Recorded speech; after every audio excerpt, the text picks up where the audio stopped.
Soal langkah preventif dalam menangani cacar monyet, kita sudah bergabung bersama dengan Kepala Biro Komunikasi dan Pelayanan Masyarakat Kementerian Kesehatan, Siti Nadia Tarmizi. Selamat malam, Bu Nadia.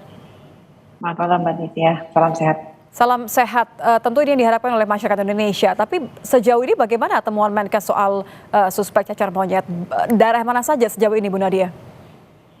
Ya, jadi kalau kita lihat kasus konfirmasi ya sejak tahun 2022 itu masih pada angka 88 ya.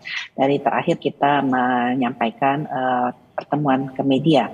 Jadi memang sudah cukup banyak suspek ya, tapi kemudian memang hasilnya negatif. Itu kurang lebih kalau kita total secara nasional baik yang ditemukan di Bandara Ngurah Rai maupun juga di Bandara Soekarno-Hatta itu ada sekitar 20 suspek. Yang saat ini kurang lebih masih ada 7 spesimen yang sedang masih dalam pemeriksaan.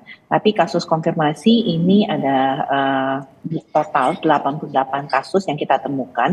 Di tahun 2022 itu 1 kasus, kemudian 2023 itu 73 kasus, dan 2024 ini baru 14 kasus. Oke, kalau yang di Palembang itu, Bu Nadia, kan ada indikasi suspek ya. Artinya ini tes labnya dikirim langsung ke Jakarta berarti ya? Ya, jadi untuk pemeriksaan laboratorium kita itu punya 12 laboratorium yang bisa melakukan pemeriksaan untuk kasus Mpox ini ya. Di Palembang tuh kita memiliki Labkesmas Palembang yang merupakan salah satu laboratorium yang dapat melakukan.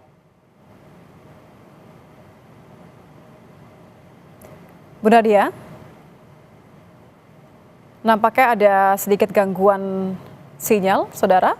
Kami akan kembali mencoba untuk menghubungi Siti Nadia Tarmizi selaku Kepala Biro Komunikasi dan Pelayanan Masyarakat Kementerian Kesehatan. Bu Nadia, selamat malam. Bu Nadia, apakah masih tersambung dengan Kompas Malam? Sebelumnya kami menanyakan mengenai ada di mana saja laboratorium untuk mengetes hasil dari suspek monkeypox atau cacar monyet. Sejauh ini memang ada beberapa temuan, masih ada 7 sampel lagi yang masih ditunggu hasilnya, walaupun sejauh ini dari temuan di Bandara Soekarno-Hatta hasilnya negatif. Kami kembali menyapa Ibu Nadia. Ibu Nadia. Iya, mohon maaf Mbak Nitya, terputus tadi. Silakan dilanjutkan Ibu. Iya, jadi memang ada 12 laboratorium yang sudah kita tunjuk dan memang mampu melakukan pemeriksaan untuk spesimen atau suspek Mpox ini. Memang tidak semua ada di 38 provinsi, jadi memang ada beberapa provinsi yang harus mengirimkan hasil pemeriksaan atau swab daripada Propeng tadi untuk kemudian dipastikan apakah ini Mpox atau tidak. Baik, bisa Anda kembali jelaskan kepada kami penularan monkeypox ini melalui apa, risiko paling parah seperti apa, dan apakah akses keluar masuk Indonesia ini sudah masuk kategori akan diperketat?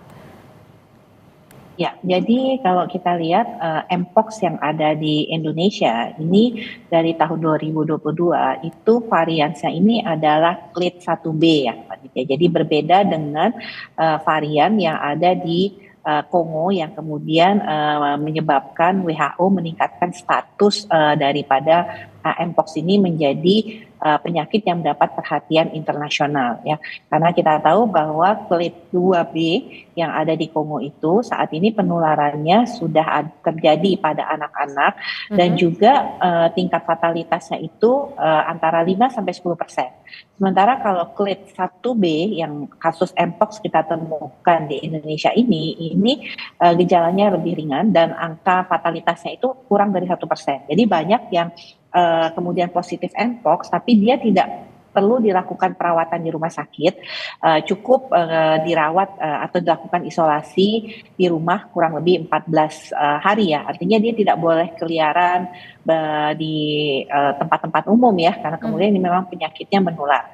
Dan kita tahu penularan daripada Mpox ini adalah melalui kontak langsung, baik itu bersentuhan kulit dengan kulit, kemudian ada kontak langsung mukosa dengan mukosa atau cairan tubuh.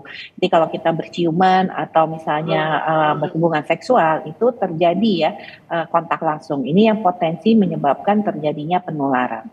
Baik, terima kasih informasinya Ibu Siti Nadia Tarmizi, Kepala Biro Komunikasi dan Pelayanan Masyarakat Kementerian Kesehatan.